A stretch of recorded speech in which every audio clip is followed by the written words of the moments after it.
Oil వేడెక్కిన తర్వాత జీలకర్ర జీలకర్ర వేగింది కదండి. ఇప్పుడు ఉల్లిపాయలు వేసుకోవాలంటున్నాం. పచ్చిమిర్చి అల్లం వెల్లుల్లి కొద్దిగా అండి. ఇప్పుడు టమాటా వేస్తున్నాం. బెండకాయలా ఉంటాయి. బెండకాయలు కూడా వేస్తున్నాం.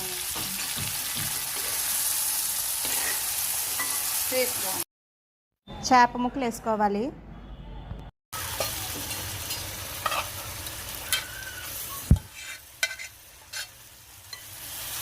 కొంచెం పసుపు కూడా వేసుకోవాలండి. ఇప్పుడు ఆ వాటర్ ఉడుకుతున్న కర్రీలో వేసుకోవాలండి. అలాగే చింతపండు రసం కూడా వేసుకోవాలి. గరం మసాలా అండి. మూత పెట్టుకుని లో ఫ్లేమ్లో 10 నిమిషాల పాటు ఉడకనివ్వాలండి. కొంచెం ఉప్పు వేసుకోవాలండి. ఫిష్